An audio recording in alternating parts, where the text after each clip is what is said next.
Hi guys, welcome to my channel. आज इस video में हम बात करेंगे, यदि कोई शादीशुदा लड़की है और वो लड़की प्रेग्नेंट होना चाहती है तो उस लड़की को कैसे पता चलेगा उसका अंडे वाला टाइम किस दिन आ रहा है।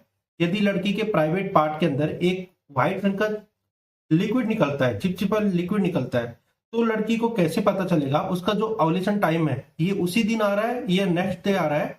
और एक व्हाइट रंग का एकदम बिल्कुल व्हाइट सफेद रंग का लिक्विड निकलता है उसके साथ, क्या ये कोई बीमारी हो सकती है? आज मैं इसी के बारे में आपको बताऊंगा, ये वीडियो आप पूरा देखना।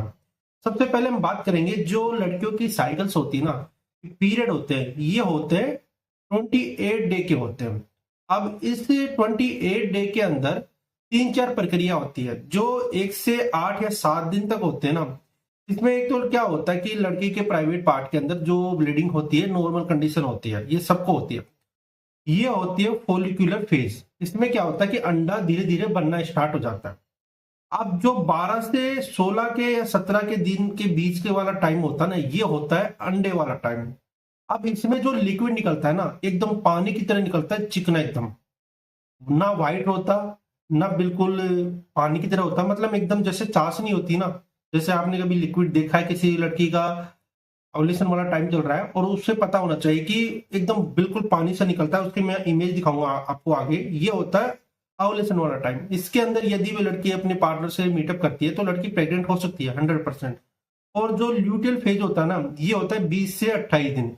इसमें क्या होता है कि जो लिक्विड था, ये लिक्विड था, ये एकदम गाढ़ा हो जाता है, थिक हो जाता है। ऐसा क्यों होता है? क्योंकि इसके अंदर जो टाइम था 12 से 16 के बीच में, यदि ये लड़की अपने पार्टनर से मीटअप करती है तो क्या होता है कि जो स्पर्म जाते हैं ना अंदर, तो इस लिक्विड से आसानी से अंदर सर्विक्स तक, बच्चादानी तक स्पर्म पहुंच जाते हैं। और जो सर्विक्स का मुंह होता है ना, बच्चादानी का मुंह, उस टाइम चिकना होता है, आराम से स्पर्म अंदर चल जाता है। और जब ये लिक्विड थिक हो जाता है, थोड़ा गाढ़ा हो जाता है ना, तो क्या होता है, जो बच्चादानी होती है, जैसे ये बच्चादानी है, ये बच्चादानी का मुंह है, तो जब ये लिक्विड थिक हो जाता है तो इस बच्चादानी को मुंह को कवर कर लेता है, तो स्पर्म यहाँ से नहीं जा सकते।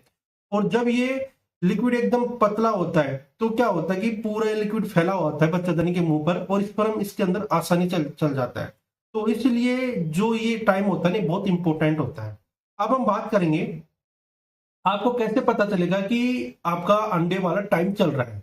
यदि कोई लड़की है और अपने पार्टनर से मीटअप कर रही है तो सबसे पहले आपको देखना है कि आपका जो अंडे वाला टाइम है ना, कब आ रहा है। यदि आप अंडरगारमेंट वेयरिंग करती हो, पहनती हो, तो इस प्रकार से एक लिक्विड आ जाता है। ये लिक्विड आपको आना स्टार्ट हो जाता है 10वें दिन से, और 16वें 17वें दिन के बीच में ये लिक्विड आता है बहुत ज्यादा। और सबसे ज्यादा ये लिक्विड आता है 13वें और 14वें दिन। ये 2 डे इतने इंपॉर्टेंट होते हैं, इन दिन आपको ये लिक्विड सबसे ज्यादा निकलता है।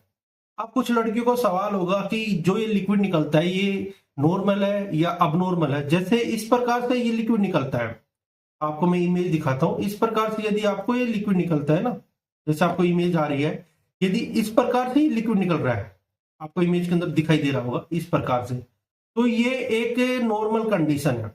ये आपका अंडे वाला टाइम है, क्योंकि इसमें वाटरी डिस्चार्ज हो रहा है। लिक्विड व्हाइट रंग का नहीं है, व्हाइट वाटरी डिस्चार्ज हो रहा है। जिस प्रकार पानी होता है ना, उस प्रकार ये डिस्चार्ज हो रहा है। और ये इस प्रकार का लिक्विड आता है, तो समझ लेना कि ये 10वें दिन से पहले वाला स्टार्ट हो रहा है। 10वें 11वें दिन इस प्रकार से लिक्विड निकलता है, और 13वें 14वें दिन इस प्रकार से लिक्विड निकलता है। और जो ये 2 लिक्विड थे ये ठीक हो जाते हैं, इसमें लड़की प्रेग्नेंट नहीं हो सकती, क्योंकि ये 20 तारीख के बाद का लिक्विड होता है। अब ये नॉर्मल लिक्विड नहीं है, प्योर व्हाइट नहीं है। अब बीमारी भी हो सकती है किसी लड़कियों को। जैसे मैं आपको इमेज दिखाता हूँ इस प्रकार से।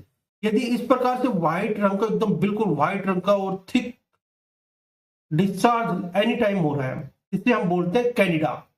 अब ये डिपेंड करता है कि जैसे आपकी साइकिल से स्टार्ट हो 1 तारीख को, तो उससे पहले भी ये बीमारी थी, आपकी साइकिल्स खत्म हो गई, उसके बाद भी ये व्हाइट डिस्चार्ज, एकदम गाढ़ा वाला व्हाइट डिस्चार्ज हो रहा है, बहुत व्हाइट होता है, ठीक होता है। यदि ये एनी टाइम हो रहा है ना, तो ये कैंडिडा है, बीमारी है। अब इसमें क्या होता है कि फ्लूकानाजोल टैबलेट ली जाती है 150 mg की, 1 वीक में 1 बार। आप इसको 2 टैबलेट ले सकते हो, 14 दिन के अंदर 2 टैबलेट ले सकते हो, और ये बीमारी ठीक हो जाएगी। तो ये तो कैंडिडा है, एनी टाइम बीमारी जो रहेगी, व्हाइट डिस्चार्ज होता रहेगा, ये तो कैंडिडा है, थिक व्हाइट डिस्चार्ज रहेगा। और आपको वीक के अंदर या जब आपका पीरियड स्टार्ट हो रहा है और पीरियड के 7वें 8वें दिन बाद ऐसा लिक्विड निकल रहा है, तो ये आपका अंडे वाला टाइम है।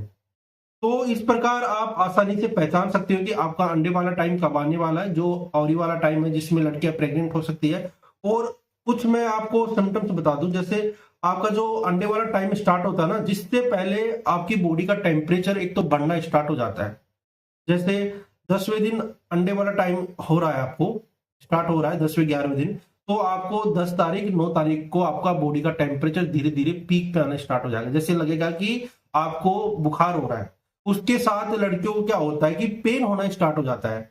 जैसे कुछ लड़कियों को वाइट, जैसे ये लड़की है, ये आपकी बेली है मान लो, ये आपकी बच्चादानी यहाँ पर, तो लड़कियों को कभी राइट की तरफ पेन होता है, कभी लेफ्ट की तरफ पेन होता है। यानी जिस तरफ अंडा निकलता है ना, उस तरफ लड़कियों को पेन होता है। एक मंथ राइट की तरफ रहेगा, एक मंथ लेफ्ट की तरफ रहेगा। तो लड़कियों को पता चल जाएगा कि उसका अंडे वाला टाइम स्टार्ट हो चुका है। और कुछ दिन बाद, यानी जैसे 10 तारीख को उसको अंडे वाला टाइम स्टार्ट हुआ, 11 और 12 तारीख को ये लिक्विड आना स्टार्ट हो जाएगा। इसके अंदर बदबू नहीं आती, नॉर्मल कंडीशन होती है, क्योंकि जो वेजाइना होता है ना, उसका पीएच हाई होता है और स्पर्म का पीएच कम होता है। यदि दोनों मीटअप करेंगे फ्यूचर के अंदर वाइफ हस्बैंड, तो स्पर्म खत्म हो सकते हैं, क्योंकि जब एसिड के अंदर जाएगा ना, तो स्पर्म खत्म हो सकते हैं। तो उसको वेजाइना को पीएच को मेंटेन करने के लिए, जैसे कि स्पर्म आए और आराम से बच्चादानी के अंदर चल जाए, खत्म ना हो, क्योंकि वेजाइना का पीएच एसिड है, तो एसिड के अंदर जाएगा तो खत्म हो जाएगा स्पर्म। तो इसलिए ये लिक्विड निकलना बहुत इंपॉर्टेंट होता है। और स्पर्म को आगे पहुंचाने के लिए भी ये लिक्विड बहुत ज्यादा इंपॉर्टेंट रहता है, क्योंकि जो स्पर्म होता है ना, ये गिर जाता है सर्विक्स के अंदर, सर्विक्स से मुंह के बाहर गिर जाता है। जैसे ये सर्विक्स है, ये सर्विक्स है, और यहाँ पर स्पर्म डल गया। अब इसको और यहाँ तक बच्चादानी के मुंह को ले जाने के लिए ये लिक्विड होता है। ये लिक्विड के अंदर ट्रेवलिंग होता होता इस बच्चादानी के मुंह के अंदर चल जाता है। तो इसलिए ये लिक्विड बहुत ज्यादा इंपॉर्टेंट होता है। और इस प्रकार आप अपनी जो प्रेगनेंसी का टाइम होता है और जो ओव्यूलेशन का टाइम होता है, ये जान सकती हो, और बीमारी भी आप पहचान सकती हो इस वीडियो के द्वारा। यदि वीडियो आपको अच्छा लगा, वीडियो को लाइक कर देना, मेरे चैनल को सब्सक्राइब कर देना। वीडियो देखने के लिए थैंक यू सो मच।